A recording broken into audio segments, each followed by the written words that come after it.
This episode of Food Psych is brought to you by my online course, Intuitive Eating Fundamentals. If you're ready to break free from diet culture and reclaim the life it stole from you, learn more and sign up at christyharrison.com/course. That's christyharrison.com/course. Welcome to Food Psych, a podcast about intuitive eating, health at every size, body liberation, and taking down diet culture. I'm your host, Christy Harrison, and I'm an anti-diet registered dietitian, certified intuitive eating counselor, and author of the forthcoming book, Anti-Diet: Reclaim Your Time, Money, Well-Being, and Happiness Through Intuitive Eating. Join me here every week as I talk with interesting people from all walks of life about their relationships with food and their bodies. Anti-diet revolution, we're for health at every size. Eat the foods you like. Food Psych. Hey there, welcome to episode 196 of Food Psych. I'm your host, Christy Harrison, and today I'm talking with Sabrina Strings, sociologist and author of the new book, Fearing the Black Body: The Racial Origins of Fat Phobia. We discuss the history of how quote-unquote race science led to the development of diet culture, the many problems with using weight as a measure of health, how culture influences science, and so much more. It's such a fascinating conversation, and so is the book, and I highly recommend it if you want to delve into all of this history with some really compelling storytelling. It's a great read. Just a quick heads up about the book that there are some weight numbers in it, so if that's likely to trigger you, then maybe wait until you're in a place to see those. But as always, there are no numbers in this conversation, and it's a really great one that I seriously cannot wait to share with you in just a moment. But first, I'll answer this week's listener question. It's from a listener named Mary who writes, "Dear Christy, I have a remote history of an eating disorder, diagnosed and hospitalized for anorexia 20 plus years ago, and have had an ongoing struggle with food and body image ever since. Approximately 4 years ago, I was introduced to intuitive eating, health at every size, and self-compassion therapy, and as a result, my relationship with my body and food has been the best it's ever been. However, I find that I still struggle to integrate some of the principles of intuitive eating into my day-to-day life. My question is this: how can you determine the difference between a food rule versus an intuitive sense of what makes your body feel its best? I find the lines are blurry at times. For example, I know that if I eat a quote-unquote large amount of food late in the evening, I generally feel sluggish the next day. However, I usually find an evening snack satiates me and improves my sleep. How do I determine the difference between restricting the amount of food I eat as an evening snack versus intuitively knowing that eating beyond a certain point leaves me feeling bloated and lethargic?" So thanks, Mary, for that great question. And before I answer, just my standard disclaimer that these answers and this podcast in general are for informational and educational purposes only and aren't a substitute for individual medical or mental health advice. So this is such a great question because it really gets into the nuance of how diet culture can co-opt intuitive eating in a really subtle and sneaky way. Because a lot of times, especially early in the intuitive eating process, before you've fully broken down the diet mentality, and remember, rejecting the diet mentality is the first principle of intuitive eating, but before you've fully broken down that mentality, these seemingly intuitive ideas about what makes your body feel its best can actually be coming from diet culture. And one of the ways that this can happen is that in diet culture, there's a tendency to blame food, especially certain types or amounts of food, for any physical symptoms we have, when in fact, food isn't really the main cause or even a cause in some cases at all. So I'd invite you to think about other potential reasons why you might feel tired the next day after eating a quote-unquote large amount of food. Because if you're eating that food at that time of night, could it maybe be because you're staying up later and therefore you're hungrier, right? So you're eating more food than if you had gone to bed earlier at night. That's one potential reason why eating a quote unquote large amount of food might be associated with tiredness the next day that doesn't actually have to do with the food at all. And instead, maybe it's because you stayed up later rather than because of the amount of food you ate. So consider that that is a potential reason here. Another potential reason for eating more food could also be restriction earlier in the day. So I would recommend looking at that, looking at what are you doing earlier in the day when you find yourself eating a self-described large amount of food late at night that might be different from the other days when you just have kind of a smaller snack before you go to bed. Because maybe there's something going on there in terms of unintentionally or maybe subtly intentionally restricting the amount of food you eat earlier in the day. And so then that restriction builds up, that deprivation builds up, so that at the end of the day, you're ravenous or really hungry and you end up eating a lot. That's a really common thing for people in diet culture that I've talked about on the podcast a lot before, is getting so hungry, getting so deprived earlier in the day that you end up kind of pushing off all your food consumption until later in the day and feeling like you're eating quote unquote too much, when in fact you're just making up for lost time because you were so deprived earlier that day. And so in that case, what would happen if you ate more for meals and snacks every day, more food throughout the day in general? Would you maybe have fewer days where you eat a quote unquote large amount of food late at night? That is something to think about. That is something to experiment with. I know it's tricky too, because what one person considers a quote unquote large amount of food might just be a regular amount to another person. And especially when that first person has internalized diet culture beliefs about what is the quote unquote right amount of food to eat, it can seem like they're eating a large amount of food when it's just satisfying their hunger and they're judging themselves for it. So I would also recommend looking at where you're getting this idea that what you're eating is a large amount of food. Like, large compared to what? Are you maybe using portion sizes that are left over from your dieting days as a point of comparison? Because in that case, then eating the amount your body truly needs is going to seem like quote unquote too much because it's being compared to a restrictive diety portion, even though in reality, that amount that you're eating is exactly what you need. So that's really something to look at, is where is the diet mentality showing up for you in these self-judgments of eating quote unquote large portions of food. I also want to point out here some of the language that you used in your question, which gives a clue to another potential way that diet culture is getting a hold of your efforts to eat intuitively. And that is the words sluggish, lethargic, and bloated. So those are words that are often associated with fat phobia. These are words that diet culture, in its new modern guise as the wellness diet culture pretending to be about health and wellness, but actually still being about dieting, diet culture in that new guise as the wellness diet often uses coded language like this, like sluggish and lethargic, to mean fat without actually saying the word fat. Bloated is another one that's like so commonly used to mean fat, but it's getting away from having to say it. And this is one of the reasons modern day diet culture is so sneaky and so hard to detect, because it disguises its fat phobic beliefs as concerns about health. It's like, oh yeah, we all know that losing weight's not cool anymore. So don't worry about your weight. Just worry about not being bloated, not being sluggish, not being lethargic. And it's like, that actually still is fat phobia. So Mary, I would wonder if there could be some internalized fat phobia going on for you here, where you're applying these subtle fat phobic beliefs and judgments to yourself for eating a certain amount of food. See if that resonates. See if that's something that might be going on, because when people use words like that, that really is a clue to me that there's some unexamined diet culture beliefs, internalized fat phobic beliefs that need to be examined, need to be unearthed. And think about what it would be like instead to stop judging yourself in that way. Like, how would your perception of how you feel the next day after eating a larger evening snack maybe shift and change if you let go of those fat phobic beliefs? And how would you nourish yourself differently throughout the day, aka eating more earlier in the day, if you didn't have those fat phobic beliefs? I think in intuitive eating, a lot of the places where we tend to get stuck come back to some unexamined diet mentality. Whenever you're feeling stuck on something with intuitive eating, look for the hidden diet mentality, look for the hidden diet culture beliefs, whether that's fat phobia or beliefs about certain foods being good or bad, or other internalized beliefs that you have from diet culture that might be getting in the way of your practice of intuitive eating. Because I will say 9 times out of 10, or probably more, when I see someone stuck in a particular place with intuitive eating, especially if they're questioning whether something is coming from the diet mentality or coming from their intuition, it's almost always actually coming from the diet mentality.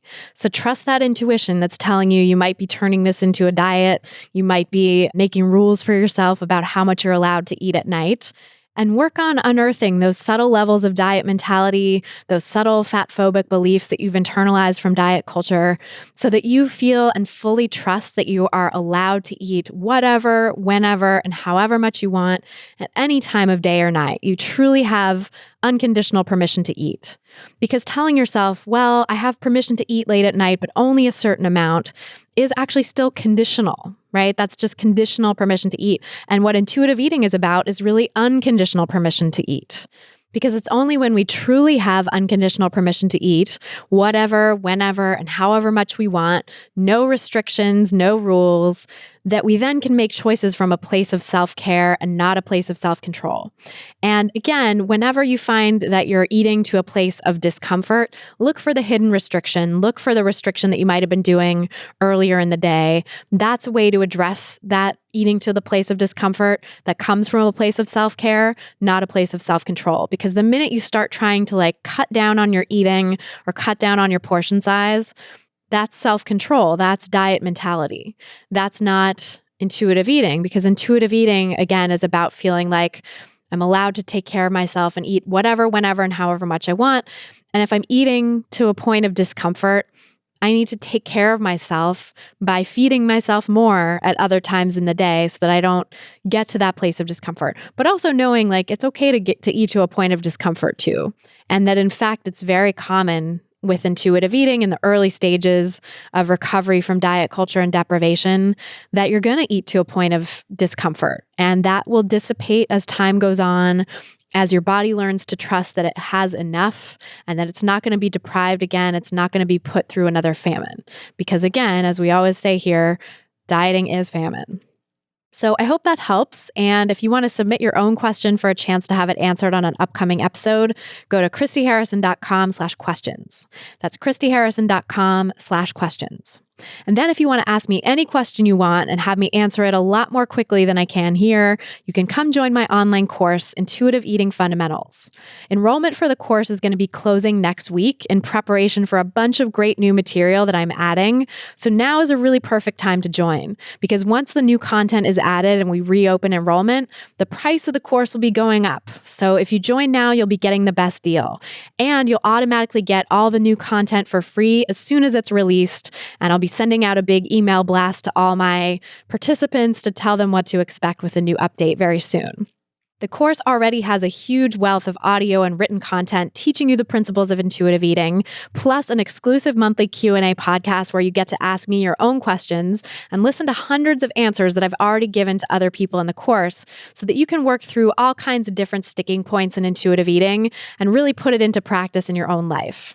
When you join, you'll also get access to our private community that's exclusively for course participants so that you can have real-time guidance from me and my team, as well as hundreds of other great people who are on this intuitive eating path with you.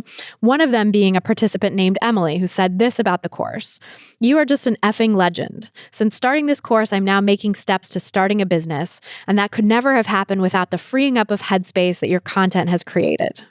If you're ready to break free from diet culture and reclaim the life it stole from you, you can learn more and sign up for the course at christyharrison.com/course.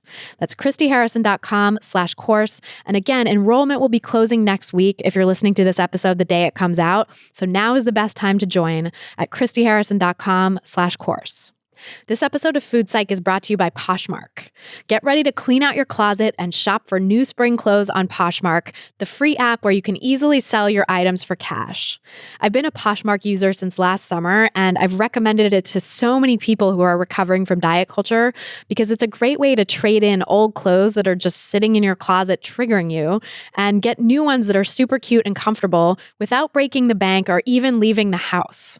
When it comes to buying, they have tons of lightly used and even brand new items with tags. And when it comes to selling, listing on your Poshmark closet is a breeze. Just snap a few photos of the items you're selling, add the details, and boom. When you make a sale, Poshmark sends you an email with a shipping label and you just ship it to the lucky buyer. It seriously could not be easier. Shopping on Poshmark is amazing because they have so many awesome plus size and size inclusive brands, including Torrid, Eloquii, Premi, Universal Standard, ModCloth, and lots more. And right now, Food Psych listeners can get $5 off your first purchase.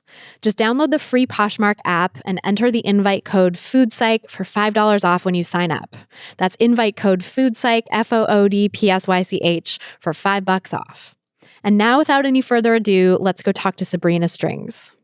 So tell me about your relationship with food growing up. This is a very interesting question because actually I came to this topic as a result of conversations I had with my grandmother. And when I think about my relationship to food growing up, I feel like so much of that has to do with my relationship to her. My grandmother is or was a Southern Black woman from Atlanta, Georgia. She loved cooking. And so she was always making these massive meals of like, chicken and collard greens and sweet potatoes. And so I just remember cooking and eating being a very communal experience.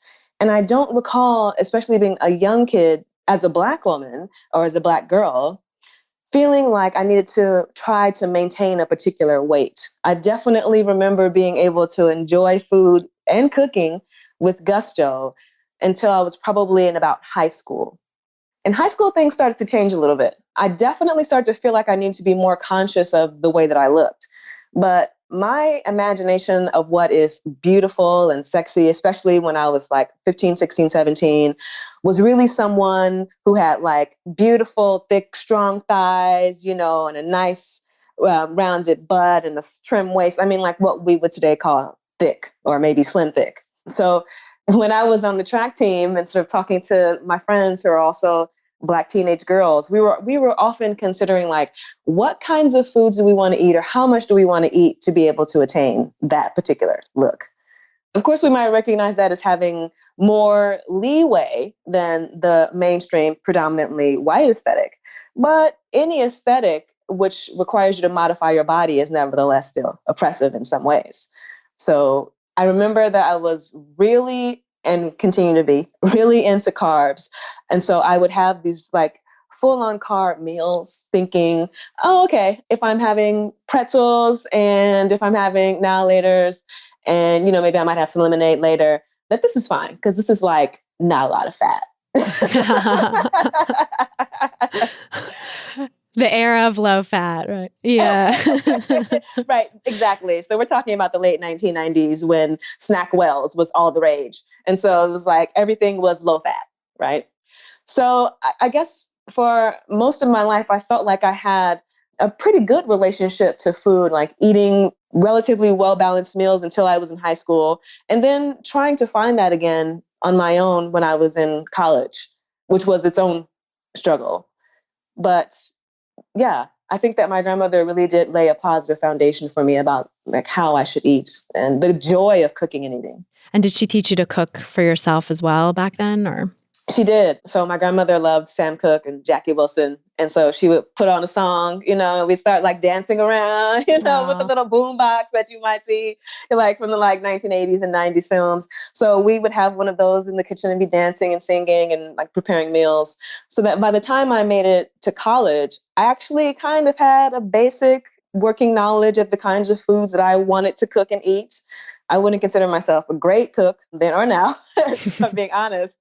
But I could make like a nice roast chicken. My mother is good at baking cookies and I got that from her. So I was routinely making cookies for friends, greens and yams. Like there were certainly things that I had learned from her, from my grandmother in particular, that I took with me. Toward the end of college, actually, when I think about it, toward the end of high school, I decided that I wanted to try vegetarianism. And so that kind of made things a little bit more challenging because now that I'm getting away from some of the foods that I learned to cook growing up, which might have included things like pork chops or turkey. Now I'm like, well, what does health mean? In the beginning, in my first few years of college, I was eating a lot of bagels. It was ridiculous, but it was cheap. I was in college. It was constantly around. And again, I was like, well, this seems like this is okay. I'll just have a bagel for breakfast and maybe a bagel for lunch. Who knows what I'd eat for dinner, whatever I could find. So it took years to try to think about what's healthy cooking and eating for someone who is now a pescatarian. And when you originally decided to go vegetarian, was it wrapped up at all in that sort of body image aesthetic that you were trying to attain, or was it kind of a separate thing? It was a separate thing. Actually, if anything, for someone like me, my thought was always that in the future, I would gain weight in all the right places, right? So this is part of the thing of being on the track team. Okay, well, you're getting lean, right? I'm getting muscular. I'm getting the right look. But it wasn't about when I took up vegetarianism, I wasn't attempting to like be skinny. At that time, I was really concerned about trying to eat as well as possible because there are so many people in my family who have diabetes. And my grandmother was one of them. She died as a result of complications surrounding diabetes. And so I thought, this is something that I want to do for myself. I want to just see what being a vegetarian is like. So I did that for a while. And there was this vegetarian restaurant that opened up in Pasadena, which is where I'm from. And I forget the name of it now, although it's still there. And I remember going there a few times. Actually, it's a good thing I don't remember the name because what I'm about to say is not flattering. I went there and I would get whatever meal I thought was healthy and then be like, oh, whoa, not good. But I did it. Like I suffered through this healthy meal, because I want to do what's right. And I want to be healthy, knowing that that's something that I should be concerned about given my family history.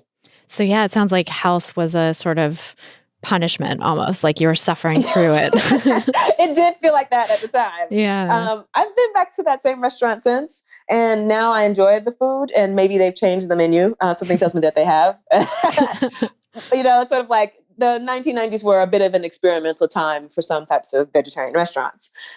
But now that vegetarian restaurants are far more established, I find that most of the time I greatly prefer the more experimental vegetarian fare that you can find most places. Yeah, it's more interesting and they definitely, I feel like now, especially in Southern California, there's such a huge audience for it, it's like part of the culture. So I think doing a good job with vegetarian food is probably essential if you want to stay in business as a vegetarian restaurant. I'd like to hope so. So how did it sort of unfold from there then when you were in college and starting to try to reconnect with that relationship with food that you had as a child? I tried to actually start cooking more frequently. I remember I went through this whole phase in the early 2000s in which I was making like a lot of things with zucchini for some reason. I was making a lot of zucchini bread, and I really got into making this sort of like zucchini pizza, which did not. So anyway, we won't get into all of that because it wasn't good. But I definitely went through this phase in which I was trying to substitute various types of carbs and meats with vegetables and vegetable bases. And it was useful in a certain way because it was a form of experimentation. But I didn't keep up with it, I guess, because the more I started trying to figure out, like exactly what do I need to eat well and to feel good, the less I started to feel like it could come from any one book as a particular mandate. Like these sets of recipes are right for vegetarians. So I was like, well, maybe it was a matter also of time and availability because I moved from living in the Bay Area and working like a full-time job, but still having my weekends and evenings free to entering graduate school, in which that entirely colonizes your entire schedule. Yeah. So I didn't spend a whole lot of time in graduate school cooking for myself and learning new types of vegetarian or pescatarian options. And unfortunately, there are many ways in which I'm still falling prey to that. So I do cook technically, but it's not exactly experimental or in any way revelatory or challenging to the palate. It's sort of like I might do a little bit of stir fry, cook up a little fish, and there I am. But I do feel like I want to get back to that kind of relationship to food that I had growing up. Yeah, honestly, I feel like I'm at a similar point right now in my life where it's like very sort of functional and it's recipes that I know and not even recipes, just like things that I make, that are sort of easy to throw together. And the experimentation and like fun of it is kind of out the window for now because I just am so busy. But I hope eventually to get back to more like creative energy in the kitchen too. It's just really not what's happening right now in my life. Yeah, the thing that's funny is that my sister is actually a trained chef. Oh, wow. Yeah. Well, I mean, I would hope that I could benefit from that more than I do, but she doesn't live in California anymore. She lives in Texas now, so I don't see her. That's one thing. And I've, for the longest time, been saying to her, like, we need to make a cookbook because you're a chef and I'm a yoga teacher and that would be awesome, And her response is usually like, yeah, So I don't know. I haven't figured out a way to fire up my siblings about the various book projects I have in mind for them. But I hope to be able to learn from her because I know that she's quite capable of coming up with new and exciting recipes because I've seen her do it. And it's just a matter of, well, learning them myself and then also putting them to paper. Yeah, and finding the time to sit down with her probably to have her teach you. Yeah, exactly. Now that we no longer live in the same state, that becomes a serious barrier. But yeah, I'm hopeful that in the future she'll come around. Yeah, totally. I mean, writing a cookbook is a big endeavor, and you have a book under your belt now, so you know like how it is. I'm hoping that the next ones won't take nearly as long. But we'll find out. Yeah, totally. Yeah, so I'm so curious, like getting into that piece of things, how you decided to go into sociology in the first place, where that kind of fits in with your own relationship with food, your own relationship with your body, if that was any part of it at first, or like how your research trajectory sort of unfolded. Yeah, this is a great question because it gets me back to the thing that I was talking about at the beginning, which is my relationship to my grandmother. And my grandmother is an interesting woman because she came to California during the Great Migration. And so what happened effectively was that she left a segregated community in the South, in Atlanta, Georgia, which is where she was from, and moved into an integrated community. And for the first time was living and working near white women. And she was fascinated by the diet culture that had clearly already taken hold by that time. In fact, as I explore in the book, diet culture begins in the United States in the 1830s. But what she was seeing in the 1960s, it was her first time experiencing that because, of course, when you're living in the Jim Crow South as a poor Black person, you're not that concerned about losing weight. Actually, you're hoping to get access to food, which was my grandmother's particular path in life. So she was like, what is going on? Like, what is this? And so in the 1990s, when I was in high school and when she and I would spend a lot of time together, she would say to me sometimes, these white women are killing themselves to be thin. Why are they doing that? And, I'm not sure why she thought I would know, but maybe because I grew up in an integrated community, but I would always have a response like, I don't know. Can I get a cupcake? And she would just lay me off. Okay, get a cupcake, fine. But it was years later, actually, I was already finished with my bachelor's degree, and I was working in San Francisco Bayview Hunters Point, which is a predominantly Black portion of San Francisco, or at least it had been at that time. I'm not sure if that's true today. In any event, my job was to be a research assistant. I was there to interview the participants in this HIV medication adherence clinic about how frequently they were taking their medications, about whether they were going to the doctor, their housing situation, etc. One day, I interviewed two women in the same day, one of whom was Black and one of whom was Latina. And I was asking them about taking their medications. And they both said to me, oh, no, I don't take my medications. I was like, oh, well, why not? Well, the medications cause you to gain weight. These are two women with AIDS who are refusing to take HIV medications for fear of getting fat. Wow. Yeah.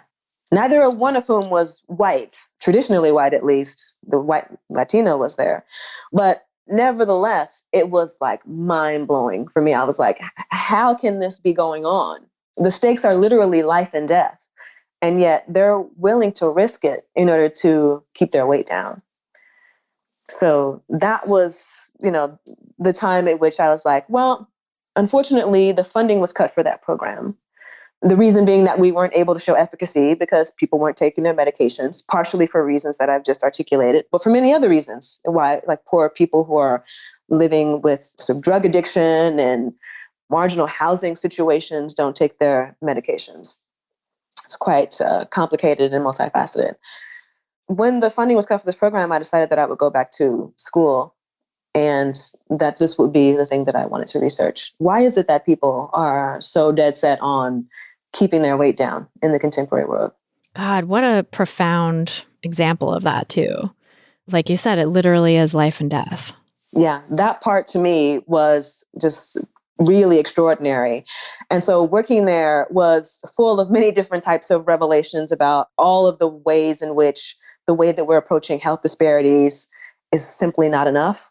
But one of the more problematic aspects of that is that we're expecting people to be concerned about both health and weight. And those two things, being healthy and being slender, aren't necessarily connected. Yes. That's so important to highlight, and I think needs constant repeating in this culture we live in, because our culture at large, and especially the medical community, just does not get that. No, there are so many different ways in which that manifests. And I have another story, actually. It's not quite like that one, but myself, I went to the doctor recently. Maybe this was sometime toward the end of last year, because I was having health problems. And the first thing that the doctor wanted to talk to me about was keeping my weight down, which was crazy. I'm looking at him and I think that BMI is a completely bogus measure, but nevertheless, I know it's the one that they're supposed to be applying. So here I am, someone who's fitting within their own standards, and yet he's still telling me, keep your weight down. This is the way to manage your health issue. That's ridiculous. I can't even, It was mind-blowing. It's completely mind-blowing. And the BMI is just bogus and needs to be thrown out as any sort of measure of health. And we have like decades of research to support that. And yet still it's being used in healthcare facilities because it's easy. I think that's just, and like costs less, than talking to people and getting their health, sort of assessing their health in other ways. But the fact that he would throw that out there at you as like someone who already fits within their norms, it's like nobody wins, because everybody is constantly being made to fear weight gain, even if they're in the so-called normal weight category, which is bogus anyway. And then the weight stigma just gets worse and worse as you go up the weight spectrum. Yes, the implications are deeply problematic, because it was unclear to me, if I were to lose this weight, how was that going to change the health problem that I was having? Because this is the other thing that happens, because a lot of medical practitioners are so focused on getting people to maintain a low weight. They're not able to explain the relationship between the weight and the health outcome of interest. It's like, okay, so I'm already in the quote normal range, but if I become underweight, then somehow that's going to solve my health issue. Like, where's the evidence supporting that particular position? But at the same time, I left there feeling like I had really no options with this particular doctor. And I recently just changed doctors as a result of that. Yeah, that's a great thing to do. I think like I'm always telling clients, doctors work for you. You don't work for them. Like you're allowed to change doctors if there's a service provider whose service you don't like, you can always change. Like you don't have to stick with your doctor. Yeah, it was a tough decision, because that doctor's office was so nice and you never had to wait to see anyone. And whatever type of medical test you needed, if you asked for it, they would give it to you. I mean, it was perfect. So I definitely struggled with that decision. But then I thought, this is another example of medical sexism. Just, do I want to keep going to this evidently male doctor who's going to always wonder if the weight is the problem without first assessing what other possibilities might be driving my health concerns?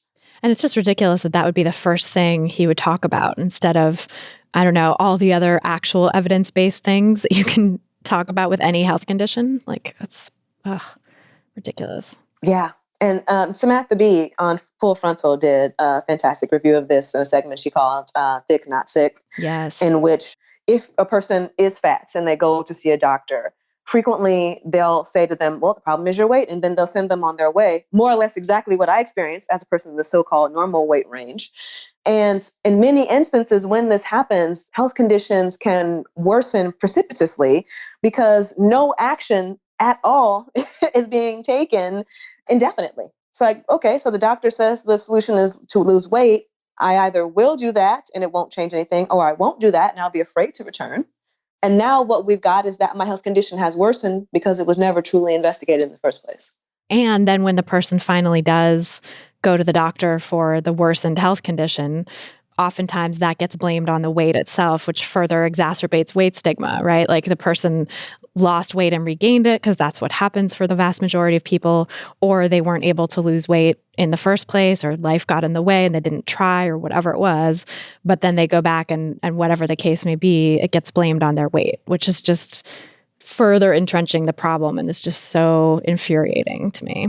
Yes, it is one of those vicious cycles. And when I was working on this book, I talked to a faculty member at another university, and they were asking me if I thought this book would like change everything. Like, will this end the dominance of BMI? And I thought, well, I hope that people will read it and I hope that it will be informative, but I'm not so naive as to believe that one book can end the domination of BMI. The problem is that there have been people who have saying for a very long time that this is not a helpful tool.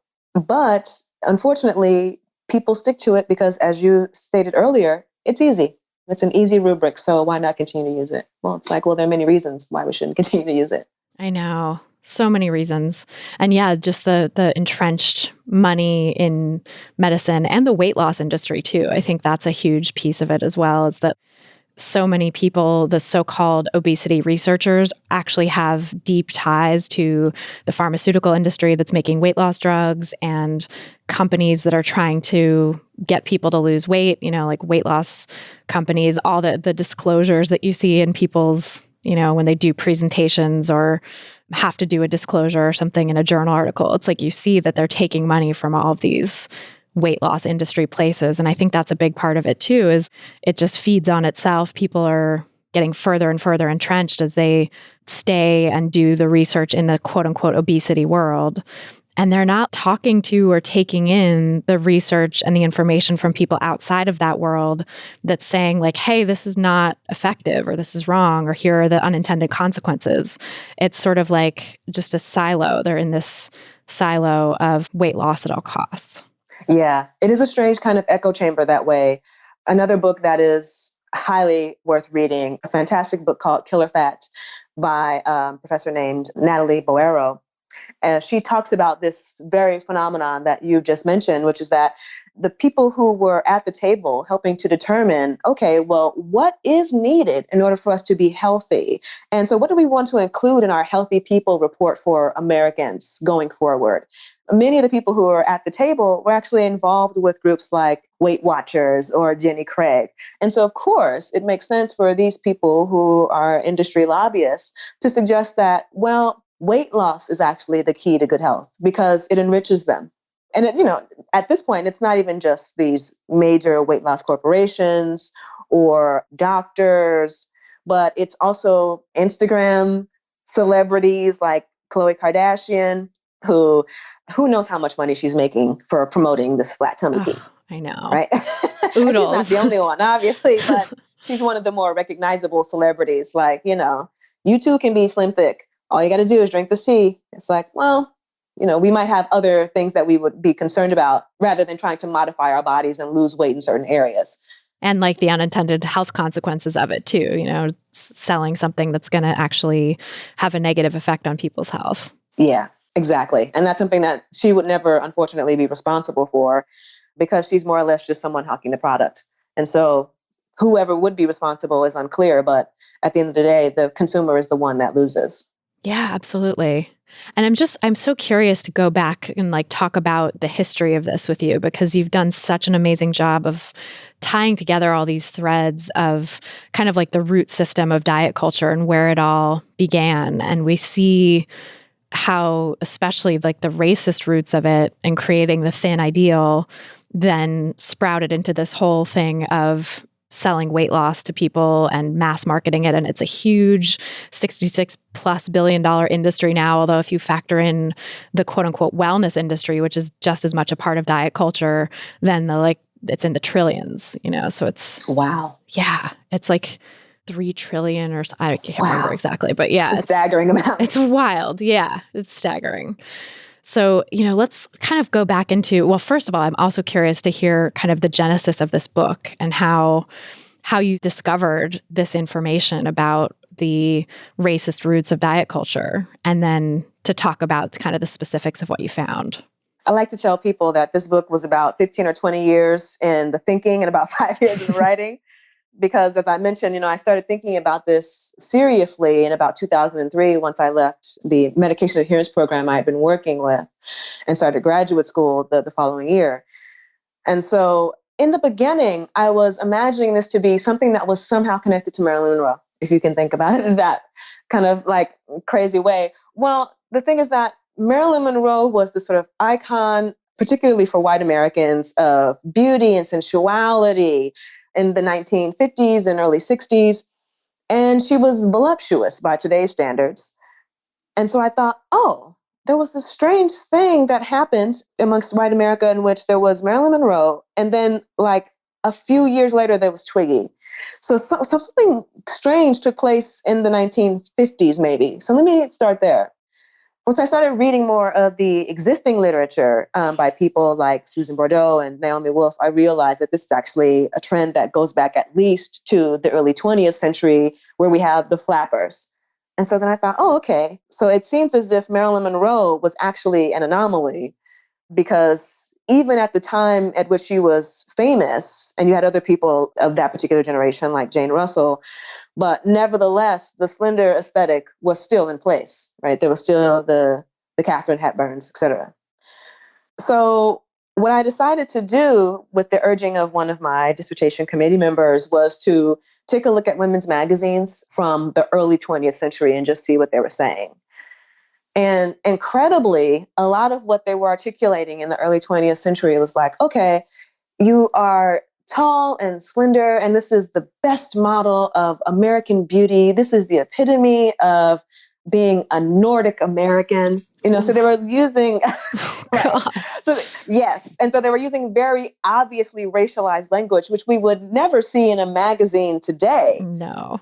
But at that time, it was not peculiar for Harper's Bazaar, Cosmopolitan, or even not just women's magazines, the New York Times, Washington Post, to talk about the, quote, American beauty, which was someone who was Irish. Maybe she might also be French, maybe a little Scottish, but definitely also British. That was the most important part, the Anglo part.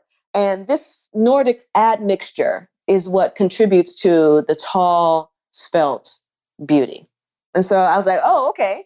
Well, so for the most part, the project initially was just about chronicling this happening, the way in which it was almost like suggesting a positive type of eugenics was taking place in the United States. Like the US is the Nordic like melting pot of sort of like the best of what Europe has to offer, you can find here in the US. Later, actually, after I completed my PhD, I decided I wanted to go back and trace how we ended up there. So I was like, okay, well, if this is what was taking place in the early 20th century, how did we get there? And significantly, how did we go from what we saw in the Renaissance, which was the renderings by Peter Paul Rubens of these voluptuous women, the three graces, right? The Venus before the mirror. How did we go from that representation of beauty to the one that we had by the early 20th century? And like finding this out, there was no one clear sort of mechanism for me to do that. And so I had to be very eclectic in my methodology. But essentially what I decided to do was like a reverse genealogy. So I began with these women's magazines and I said, well, who are they referencing? Okay. And the people that these individuals had referenced, who did they reference? Right. And I sort of like had to make my way backward until I actually could land effectively in the Renaissance. And so what I was ultimately able to find through this kind of piecemeal reconstruction was that there was a moment in the 18th century in which race scientists, in the middle of, well, actually at the height of race making, because it was now the middle of the transatlantic slave trade being a massive and booming enterprise. So the race scientists were writing things like, well, we know that the Africans are inferior to Europeans. And these are the ways that we know it, right? And of course, the whole point within the context of slavery is to provide a rationale for ongoing enslavement of people of African descent. It's like, okay, in the beginning, we thought we were just different in terms of skin color and maybe some superficial physical features like hair, right? Some of the earliest racial scientific treatises talked about those two things extensively. But later they thought, but isn't it also temperament? Doesn't it have something to do with the fact that we as Europeans, is their language, are restrained and logical and rational. And so we have the ability, unlike the lower order of animals, to prevent ourselves from overindulging in any type of sensual appetite, whether it's going to be sexual or oral. This is in contrast to individuals of the lower races who have no control over their sensual appetites whatsoever. So we expect them to be really fond of fornicating and also very fond of overeating. So this was some of the earliest literature, which you might be able to find maybe like 17 teens to the 1730s in France, actually, where people were saying, we know that Europeans are different from Africans because actually Europeans know when to stop eating. So wild to think about that justification. It's almost like, when you're describing that, it feels like there's an effort to like really entrench the argument, right? To say like, no, it's not just superficial. It's not just because our hair and skin colors are different. It's because they're wrong and bad. And like, look at all the ways that these people we've enslaved are wrong and bad and therefore deserve it. Definitely. And delving into the history of race science was wild. Oh, I bet. Yeah. I mean, because I thought that I understood, okay, well, they made some racial categorization. Someone like Linnaeus, who was also a race scientist, by the way, in addition to being the father of our classification schema, someone like Linnaeus said there's 5 races and this is what they're like. I just assumed, I think, that race science more or less took that template and reproduced it again and again. But in reality, race science shifted along with shifting political alliances, so that there was a moment in which it was very clear that they wanted to suggest that the Africans from sub-Saharan Africa were very different from Europeans and Northern Africans, who would have been grouped as the same race. Of course, today, Europeans would not largely group themselves in the same category as Northern Africans, who we would consider Arab. But at that time, it was quite common because it was based largely on skin color. And so to see that there were these shifting understandings of race that very neatly tied to shifting understandings of national politics and also, obviously, capitalist interests, the slave trade being a tremendous portion of that, that actually was very eye-opening. Yeah, I bet, because it shows how little basis that has in actual fact or science and how political science can be. Right. Because I think we, especially, in this day and age, I think there's such a primacy placed on science, but it's science, and that's the thing that's used to justify the so-called war on obesity and so many other things, but to look at, well, science is actually made by people, and people are a product of culture and political influence and all of these different factors. It's not just this sort of rational, objective point of view. It's actually influenced by all kinds of other things that influence human beings all the time. And we bring our perspectives to that science and then disseminate them through the science. This is the hard thing to communicate to people often, because we put science on a pedestal the same way that people might have placed religion on a pedestal previous generations. It's sort of like, because it is, quote, scientific, and we assume, although sometimes we don't have evidence of this, we assume that it followed a rigorous, objective, scientific method, that we believe that it must be telling us something about fact. When in reality, as you've stated, it's quite clear that culture is influencing science. It's not only influencing what we deem to be sort of objective mechanisms for getting at a particular question, but it also influences the questions that people will even ask in the first place. One of the interesting things to me about doing presentations about my work that I occasionally do at various universities is that I often get the question, well, if it's not BMI, then what is it? Like, how do we figure out exactly how much fat we will not allow? Instead of like underlying that very question is the sense that fat is something that we need to tame in some way, right? And so it's like, but we haven't, okay, people can accept that BMI may not be the best scientific method for figuring out how much fat is simply not allowable. But they do have, nevertheless, the fundamental belief that we will find the right tool for that problem. Yes. Oh, that's so well said. And it's such an important point because I do see like people agreeing that BMI is flawed and problematic. And they're like, well, actually waist circumference is a better, actually body fat percentage. They want to have some other way, like you said, of determining how much fat is quote unquote too much or bad, instead of questioning the whole premise and the whole assumption that fat doesn't need to be tamed or controlled in the first place, instead of opening up to that possibility. I did a presentation once several years ago in which one of the audience members stood up and asked, well, what should we tell fat people? So like, if we take your research seriously, well, what do we tell? And my response was, why would we tell fat people something different about how to be healthy than we would tell thin people? Why should people have different messages about the best way to become healthy? Seemingly, what we want to focus on is giving people the tools to eat healthy and to move their body in a healthy way. And that should be enough for all of us. Mm-hmm. And take care of our health in all kinds of other ways too, like going to the doctor, getting access to care, and getting enough sleep, and all of those other things too. Right. I mean, so obviously there's more to a full program of wellness than just those two things. But thinking about the kinds of things that we often expect maybe doctors or nutritionists to tell people, that is where I was sort of targeting my comments, sort of like we can tell people, regardless of their size, that if you can figure out how to eat in a way that is healthy for your body and also move your body, get plenty of water, as you were mentioning, also rest, then these are all good ways of being healthy. Yeah, and that we can take care of ourselves in those ways, independent of size. Size has nothing to do with it. And yeah, we should really be giving the same evidence-based medicine to people all across the size spectrum, instead of saying this evidence-based medicine is good for you if you're in this lower category of weight. But then after a certain point, you don't get evidence-based medicine anymore. You just get, I don't know, wishful thinking. Yeah. And I feel like there's just so many problems.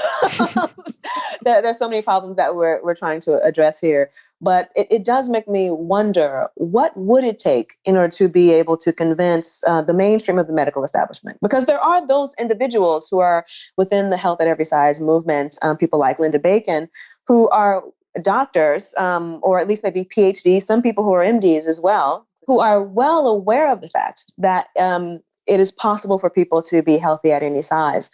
But that's not necessarily where the mainstream of the medical establishment lands right now. And I wonder what it would take in order to be able to move the needle.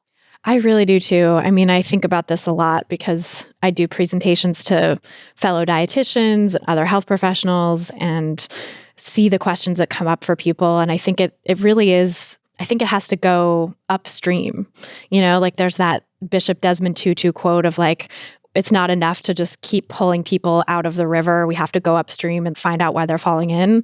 And, exactly. I feel like it's that. We have to figure out, because I think especially when people are really far along in their careers as health professionals, I think the more time that goes by and the deeper and deeper they get into this medical model of quote unquote obesity, the harder it is to shift gears and to change course. But I think if we can start, targeting these changes at the training level or at the educational level before people even go into practice, I think would be a huge shift. That, we would, if we could train people in a health at every size framework to start.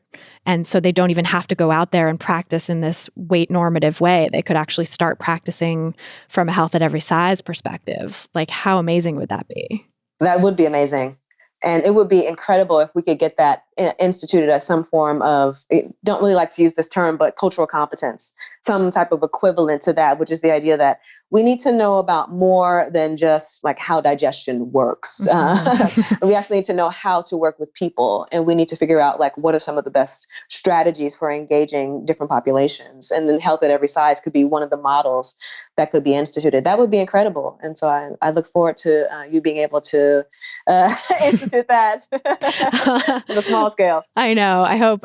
Hopefully my career can make some small dent in that. But I think all of us working together at all these different levels is really what it's going to take. And very heartened by the fact that a lot of the people who listen to this podcast are actually dietitians in training or medical students or therapists in training, like people who are coming up in this world and getting the health at every size messages now. They're listening to this podcast now while they're going through their training. And that's really cool. And I get sometimes people asking me like, how do I deal with the cognitive dissonance of the fact that I now know this information and yet I'm still having to get trained in this weight normative model. And that's really hard. Like that sucks, for people to have to navigate that in their own training. But yeah, I think if we can, the more people who can start teaching this stuff at the undergraduate and graduate level, the more people won't have to go through that cognitive dissonance. Yeah, that's actually great. It's very helpful too. It's wonderful to be able to have an understanding that change is possible and that, of course, we always want to move to the big R revolution, right? It's sort of like, how do we get to the revolution where we've completely removed BMI? It's like, well, I do believe that it's possible for us to get there eventually. But I think what you've stated it is really beautiful in that we do have to start little by little, like small scale. People being able to read works that are against the BMI model, people being able to hear podcasts or maybe taking trainings, I think that you're right. Like over time, that a critical mass of informed individuals does develop. Yeah. And then there's also the larger piece of the culture, right? Which is, I think that's the harder ship to turn around. But that's also, if we can even start people young, like in the womb, right? Because now there's babies being body shamed for their size and put on diets, like if we can stop that from happening and help people be raised as intuitive eaters to stay in touch with their natural relationship with food, and not have this weight stigma interfere with their relationship with food and their bodies and their relationship with themselves, really, then I think that would also go a huge way towards shifting the culture too, because people, again, it wouldn't be a thought in their mind like, oh, how do I tell fat people not to be fat? It would just be like, people would not accept that premise anymore if the culture changed. I want to believe at a tipping point, because I feel as if right now these conversations are particularly fruitful. When I first started doing this work, I would get a lot of pushback from a variety of different people. I would hear responses such as, how is this an academic project? Hasn't someone already done that?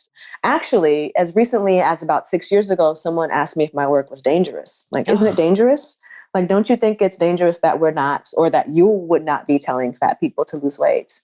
And then, of course, I'm always marshaling all of the science that they should be aware of, which suggests that when you tell fat people to lose weight, those that actually do end up losing weight often gain it back. And then so the yo-yo dieting is actually far worse for the body than if a person had simply stayed at their original weight. So I don't get those kinds of questions anymore, interestingly, about, it's either being completely useless or having been done or being dangerous.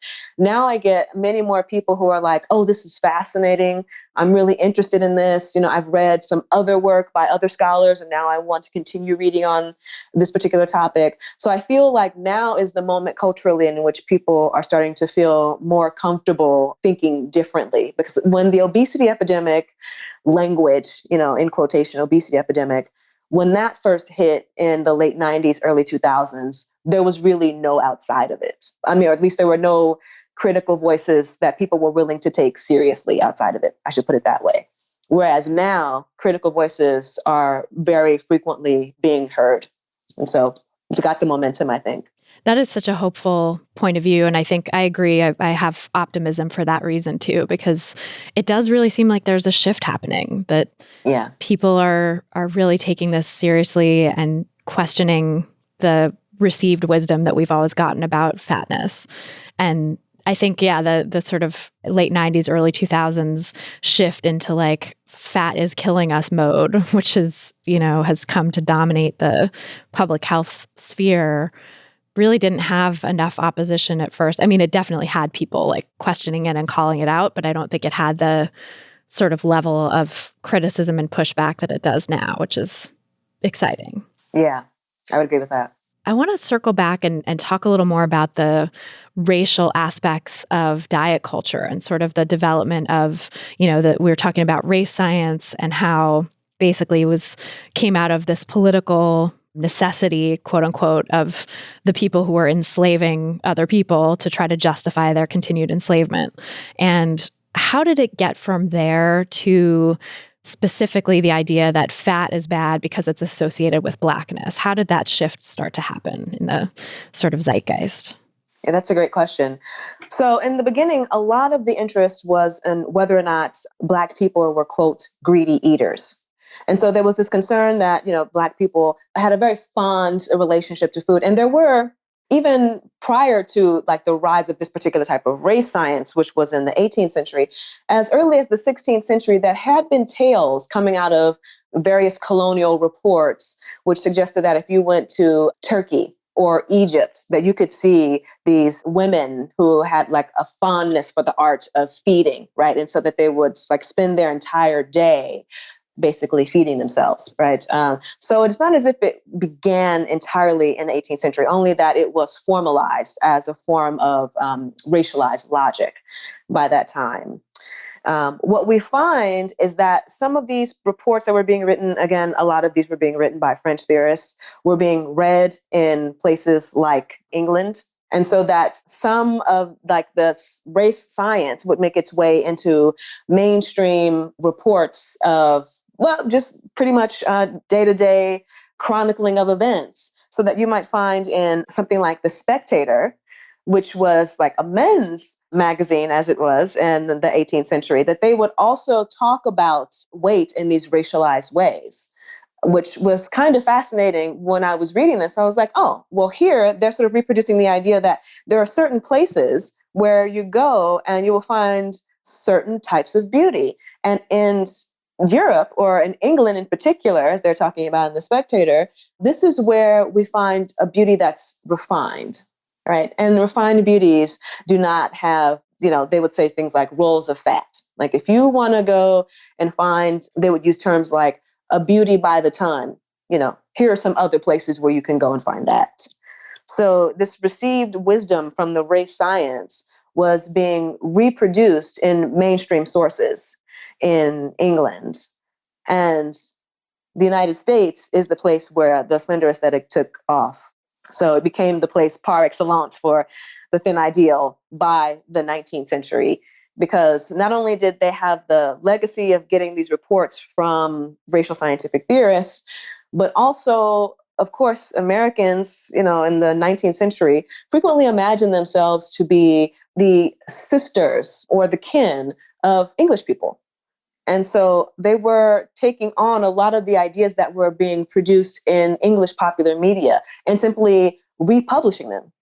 That was one other thing that I thought was sort of fascinating. Is like they would take a writer in England who would be relatively well known and simply republish all of their works. And this was a way. I cringe as someone who's like trying to, I'm sure you do too, like build a body of work. It's just like, nope, they're going to republish it.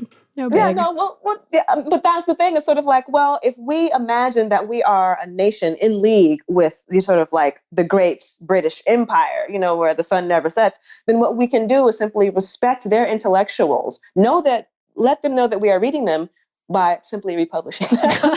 So a lot of the same types of discourse that was seen in 18th century England was reproduced in 19th century United States.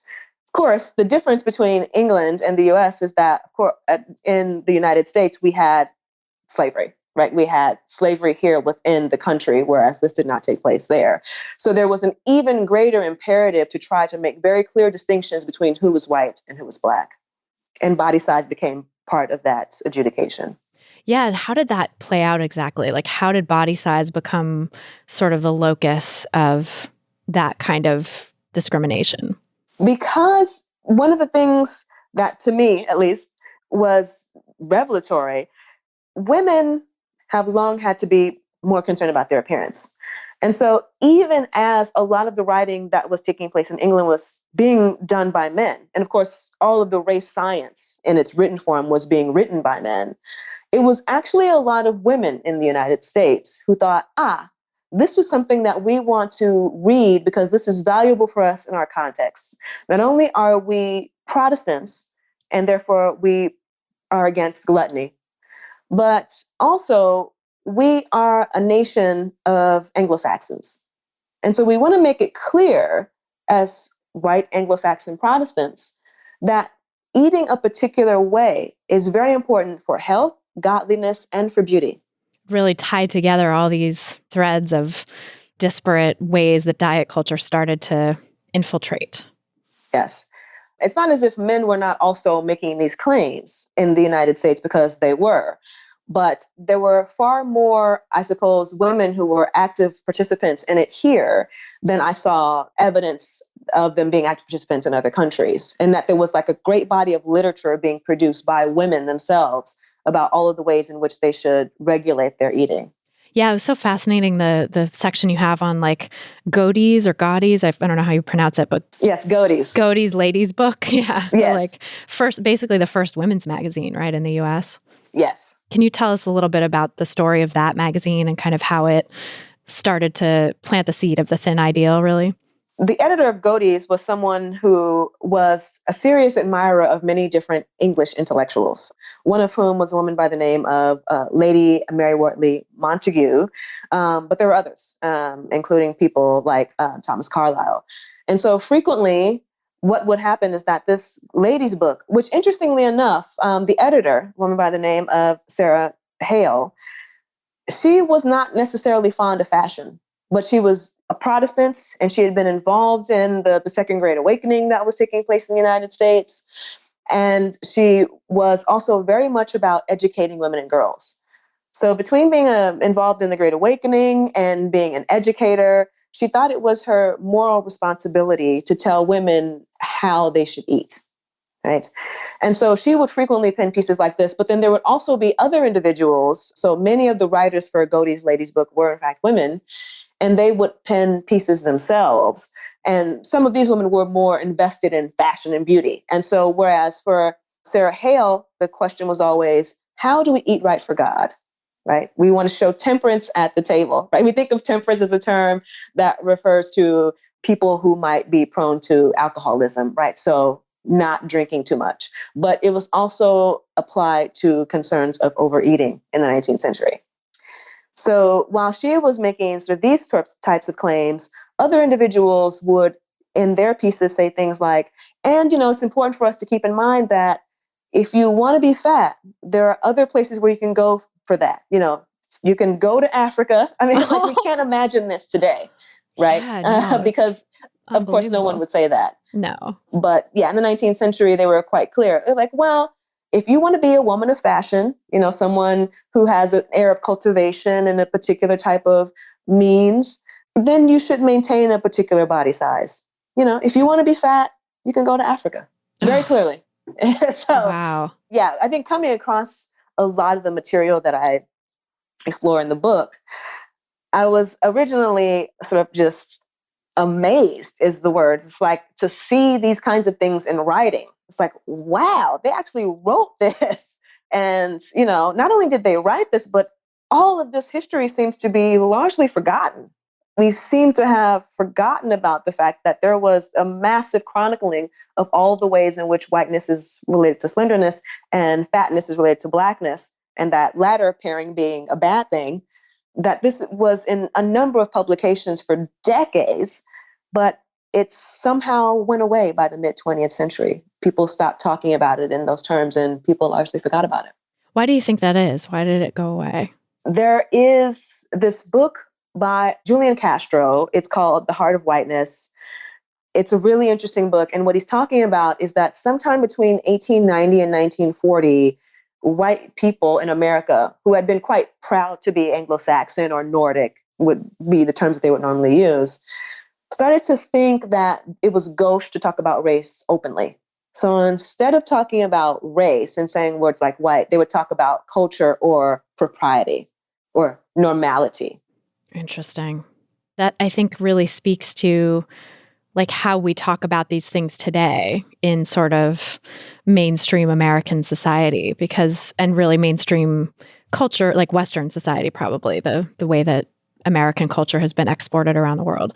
We don't overtly talk about race anymore. And I mean, there's still obviously some corners of the world, especially in American culture, that do. And we saw them come out of the woodwork with the Trump election and, all of that. But I think for the most part, mainstream America doesn't really talk about race in that way, but it's coded now, right? It's talking about health. It's talking about quote unquote obesity. It's talking about all these things that are kind of proxies in a way for race.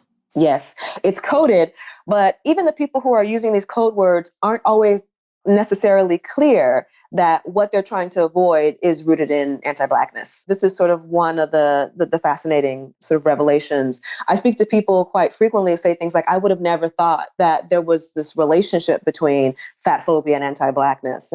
And recently, I was having a conversation with someone, and they mentioned one of their friends' questions so that they wanted to pose to me, which was, but what about the fact that fat phobia also besets white women today?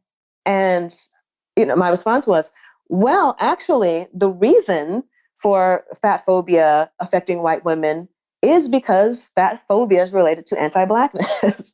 It seems counterintuitive, but the idea is that if fatness is related to Blackness, and if there was an entire movement in the United States where white people were trying doggedly to prove that they were white and not Black, then it's very important for white women not to be fat. So there's a way in which fat phobia, being an index of anti-Blackness, very directly harms white women in contemporary America. Yes. That is such an important point, I think, to clarify, because I think people get hung up on, when you talk about like intersectionality, or when I do anyway, when I try to talk about this as a social justice issue, I feel like it loses people, like I still talk about it anyway, but I think some people, don't quite get it because it takes a lot of explanation. It takes a lot of sort of questioning assumptions, I think, to uncover what the actual links are between things like weight stigma and other forms of discrimination. And so I feel like this historical tracing that you did of really elucidating the sort of clear, obvious examples of those roots really helps to show like, no, this didn't just go away. This isn't just fat phobia doesn't just affect like upper middle class white women the way we used to think, the way that so like what your grandmother's comment was sort of like, why are all these white women dying to be thin? It's like, yes, that is the case. And it's also because of this larger racist legacy. Yeah. One term that I use in the book is race acts as a double agent. So we think of race and racism denigrating Black people and other people of color, and it does that. But it also serves to discipline white people, because if we know that Black people are bad, wrong, immoral, hypersexual, hyperoral, all of these things, then it is important for white people to prove that they are superior by disciplining themselves to be slender and moral and all of the other elements of propriety that would prove that they belong on the top of a racial hierarchy. Yes. Ugh. It's so insidious. It is. Yeah. And so, yeah, I think the fact that this still exists today, that there's still this legacy of racism in our thin ideal and in diet culture, I think is really important to call out, because it affects different people in different ways, right? Like, how would you say this sort of thin ideal and diet culture today and its form now are affecting Black women, white women, everyone else, really? This is a really interesting question, because I was just talking with a group of undergraduates in this fantastic class that I was fortunate enough to be a guest speaker in. And I was asking them, well, if you look in the mainstream media and you see people like Cardi B and Nicki Minaj and, even, the Kardashian Jenner complex, all of these individuals have a more voluptuous, curvaceous aesthetic. So didn't we do it? Like, haven't we conquered the slender aesthetic?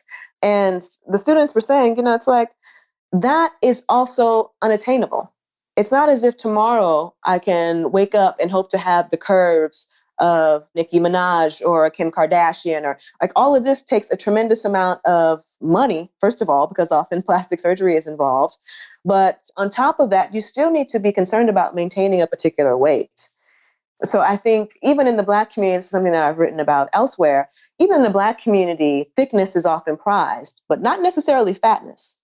So we still do have this legacy of trying to figure out, okay, but how much fat will we allow? Certain types of fat in certain places, Black culture, and even now more so than used to be the case in the past, many other cultures are prizing that.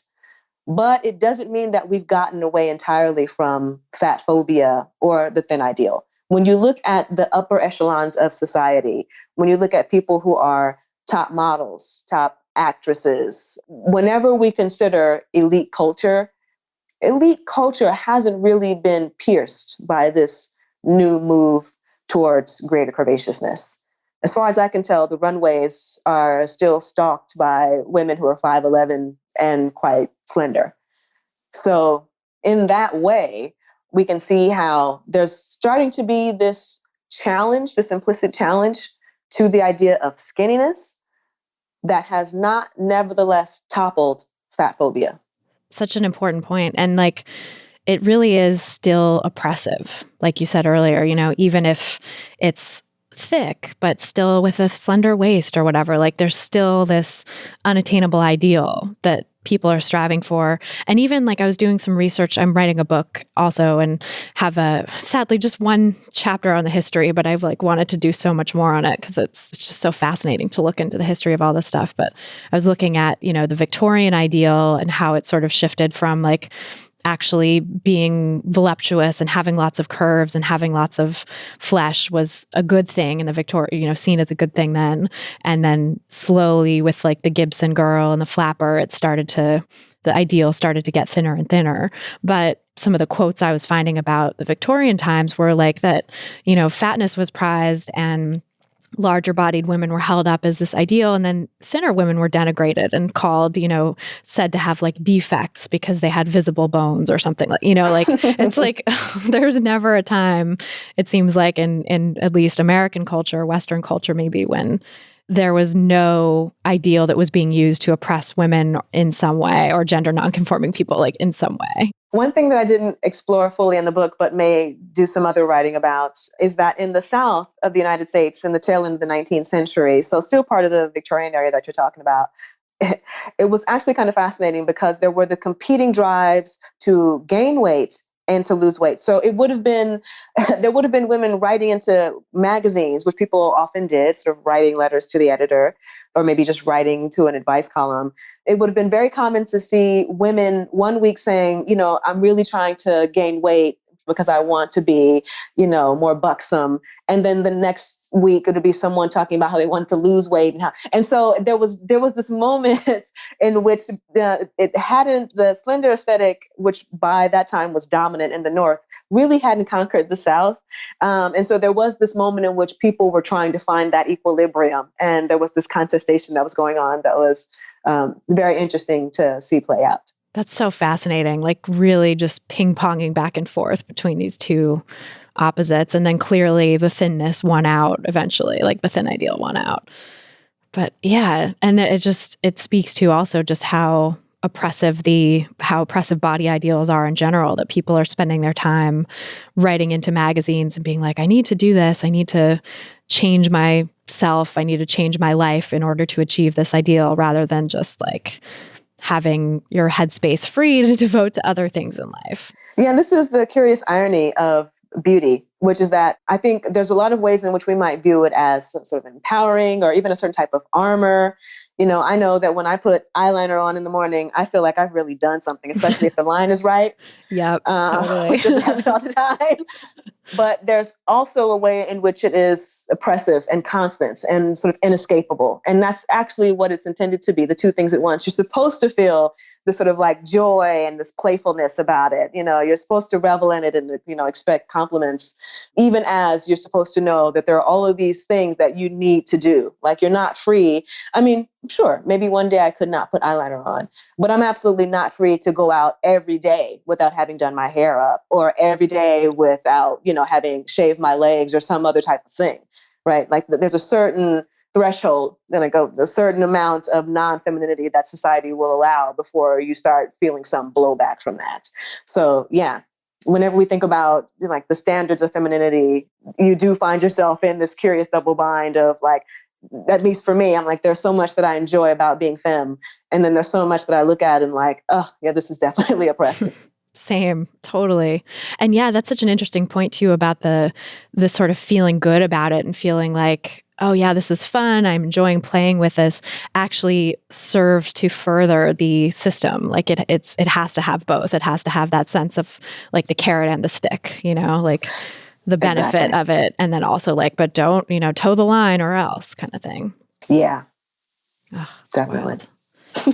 Well, I could talk to you forever. This is so much fun. And I'm really, really grateful that your book is out there in the world and that you're doing the work you're doing. So tell us where people can find you online and learn more about your work and your book. So you can find me on Race and Yoga, which is a Facebook page that's open for anyone to join. And we also have a Twitter presence and an Instagram presence, also Race and Yoga on Instagram and on Twitter.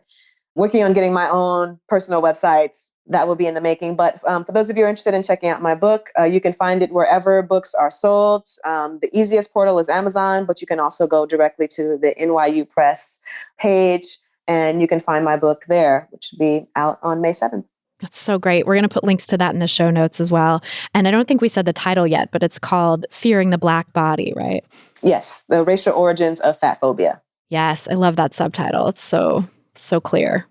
Well, thank you so much for being here. We'll put links to your book in the show notes, and I think everybody should go read it because it is just fascinating and so much good storytelling in it. So really enjoyed reading it. Well, thank you so much, Christy. It's been a pleasure. So that's our show. Thanks again so much to Sabrina Strings for being here and sharing her wisdom with us. And thanks to you for listening. If you're looking for some practical tips to help you get started on the anti-diet path, grab my free audio guide, 7 Simple Strategies for Finding Peace and Freedom with Food. Head over to christyharrison.com/strategies to get it. That's christyharrison.com/strategies. If you've gotten something out of this podcast, please help us reach more people who need to hear the anti-diet message, because who doesn't, by sharing this episode on Apple Podcasts or iTunes or your favorite podcast platform. Sharing on one of the Apple platforms is particularly helpful because it brings us up in the podcast rankings so that more people discover us and the anti-diet movement. Also, be sure to subscribe in your podcast provider of choice, which you can do by going to christyharrison.com/subscribe. That's christyharrison.com/subscribe. To get full show notes from this episode, including all the resources we discussed, plus a full transcript, go to christyharrison.com/196. That's christyharrison.com/196. And to get the transcript, just scroll down to the bottom of the page and enter your email address. This episode of Food Psych was brought to you by my online course, Intuitive Eating Fundamentals. If you're ready to make peace with food, break free from diet culture, and reclaim the life it stole from you, come join the course for a wealth of support and guidance. Enrollment closes next week if you're listening to this episode the day it comes out, so now is the best time to join. Just go to christyharrison.com/course. That's christyharrison.com/course. A big thanks to our editor and engineer, Mike Lalonde, our community and content associate, Vinci Chue, and our administrative assistant, Julianne Watasek, for helping me out with all the moving parts that go into producing this show every week. Our album art was photographed by Abby Moore Photography and designed by Meredith Noble, and our theme song was written and performed by Carolyn Pennypacker Riggs. Thanks again for listening, and until next time, stay psyched.